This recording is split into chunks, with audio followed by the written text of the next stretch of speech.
Hai guys, selamat datang di channel Endesu. Fans pemburu iblis silahkan merapat, karena di video kali ini kita akan membahas lanjutan cerita setelah kombinasi serangan Uzi Tengen dan Tanjiro yang berusaha menebas kepala Gyutaro, sang iblis bulan atas. Lebih tepatnya, kita akan mereview manga Kimetsu no Yaiba chapter 90 dan 91. Buat kalian yang belum lihat review chapter sebelumnya, bisa klik link di pojokan atas video ini ya.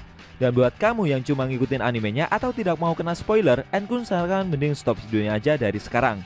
Nah, di chapter 90 ini pertempuran puncak antara pemburu iblis melawan iblis bulan atas berlanjut.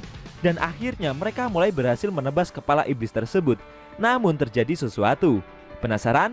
Oke, langsung aja kita bahas. Let's go!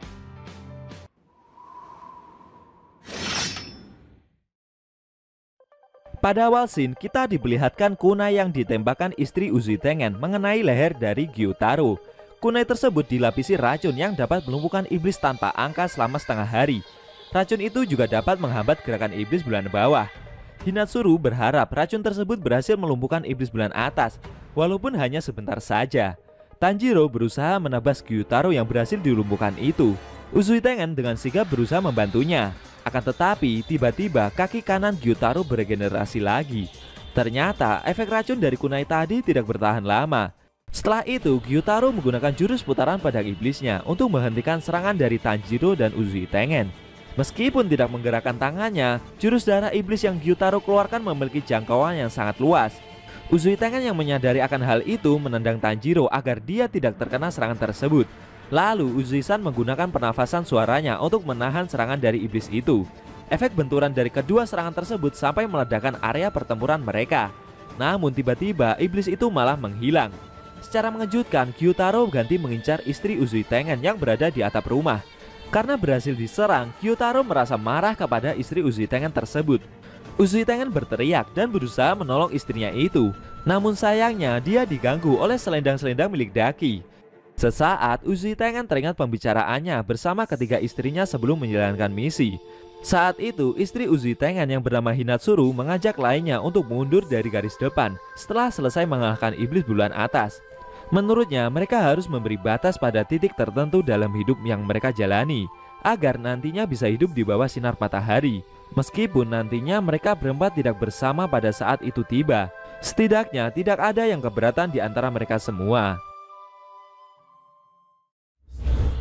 Sambil menebas selendang-selendang yang menahannya, Uzi Tengen berteriak dan meminta Gyutaro untuk menghentikan perbuatannya itu.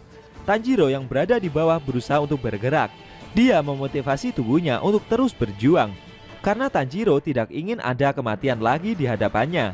Namun pergerakan Tanjiro juga diganggu oleh selendang milik Daki.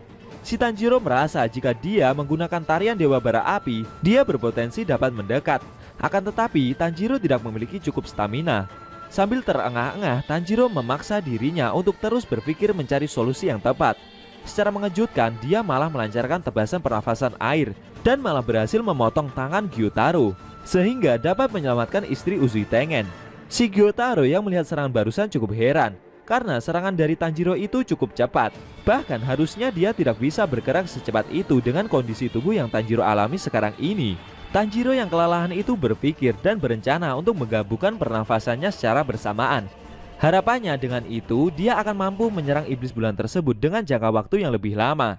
Tanjiro merasa jika setiap ahli pedang yang melawan iblis sampai sekarang melakukan hal yang sama seperti yang dia lakukan, menggunakan keahlian pedang dan nafas mereka menjadi bentuk yang dapat menunjukkan kekuatan secara maksimal. Mereka mengubah gerakan dan memikirkan segalanya. Mungkin seperti itulah alasan kenapa nafas bisa terbagi-bagi dan bertambah banyak. Tidak peduli bentuk apa yang akan dirubah, ubah saja itu menjadi lebih ringan. Karena itu adalah gaya bertarung yang Urokodaki-san ajarkan kepada Tanjiro. Meski dia menyadari jika Tanjiro tidak bisa menguasai nafas air seperti Tomioka-san, tapi dia tidak akan menyia-nyiakan kesempatan yang dia dapatkan. Setelah itu Gyutaro maju dan menyerang Tanjiro dengan tebasan pedang pisaunya yang begitu cepat. Karena staminanya tidak cukup, Tanjiro hanya bisa menghindari setiap serangan yang iblis itu lancarkan. Akan tetapi, secara mengejutkan, Uzi-san muncul dari belakang dan berniat menebas iblis tersebut dari titik buta. Si Inosuke yang melihat pertempuran mereka dari kejauhan merasa iri, karena mereka seperti mau menyelesaikan pertempuran.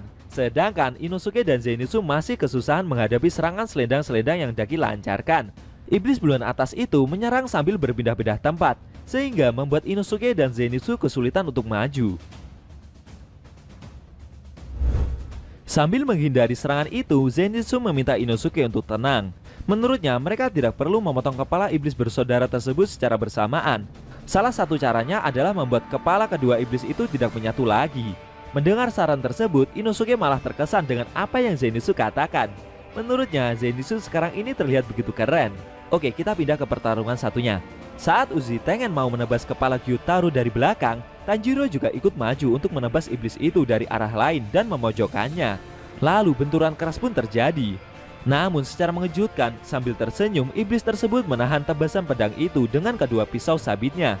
Bahkan Gyutaro menahan kedua pedang pemburu iblis itu agar tidak bisa digerakkan.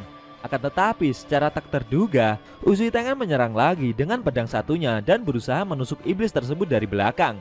Secara mengejutkan, Gyutaro malah memutar kepalanya 180 derajat dan menahan pedang itu dengan cara menggigitnya. Melihat pedang mereka tidak bisa digerakkan, Uzui-san meminta Tanjiro untuk mempersiapkan diri menghadapi serangan berikutnya. Setelah itu, Uzui Tengen melompat dan menarik iblis tersebut bersamaan saat dia mengeluarkan jurus darah iblisnya. Lalu tiba-tiba pertempuran Inosuke dan Zenitsu sampai meluas mendekati Tanjiro dan istri Uzui Tengen. Inosuke memberitahu Tanjiro jika mereka terpaksa mengubah rencana dan meminta tolong kepada Tanjiro untuk membantunya. Karena mereka sama sekali tidak bisa mendekati iblis bulan tersebut. Si Zenitsu meyakini jika iblis wanita itu lebih lemah daripada iblis pria bersabit satunya. Selain itu, Uzui Tengen masih bertarung sengit melawan Gyutaro dari bawah. Sambil menahan serangan tebasan selendang-selendang itu, Tanjiro berkata jika dia masih memiliki sisa tenaga dan akan membantu Inosuke dan Zenitsu. Tapi Tanjiro juga meminta mereka berdua untuk segera mengalahkan Daki karena Uzui-san telah terkena racun dan dia sedang dalam bahaya. Tidak lama setelahnya, Tanjiro juga diserang tebasan pedang sabit milik Gyutaro yang dikombinasikan dengan selendang milik Daki.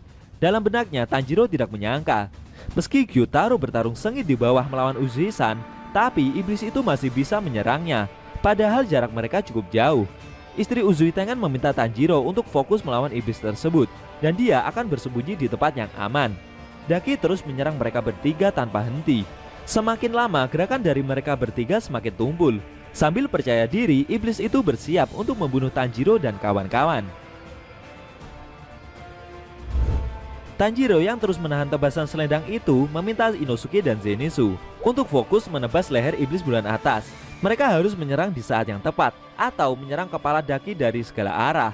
Inosuke menganalisa pertempuran jika selendang yang iblis itu lancarkan sedikit lebih lambat jika mengarah ke Tanjiro. Inosuke menginstruksikan kepada Tanjiro dan Zenitsu jika mereka bertiga menyerang dari segala arah untuk menyerahkan sisanya kepada Inosuke saja, karena hanya dialah yang memiliki ayunan pedang ganda. Mendengar instruksi barusan, Tanjiro meminta Zenitsu untuk melindungi Inosuke. Setelah itu, Inosuke berlari maju untuk menyerang iblis tersebut.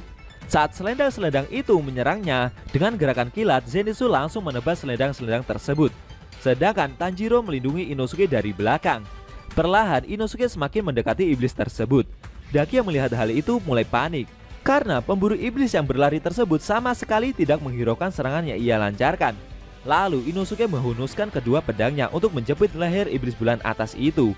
Dalam benaknya, Daki merasa jika pemburu iblis yang ada di hadapannya ini tidak akan bisa menebas lehernya, apalagi dengan pedang yang terkikis seperti itu.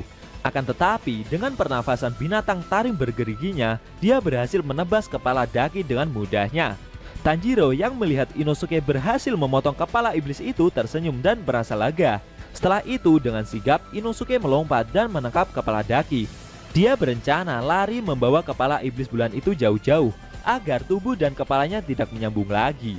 Apakah dengan cara itu nantinya Daki akan benar-benar terbunuh? Lalu bagaimana nasib dari Uzui Tengen yang sedang bertarung sengit melawan Gyutaro tadi? Sayang sekali, Shin Manga Kimetsu no Yaiba chapter 91 telah berakhir.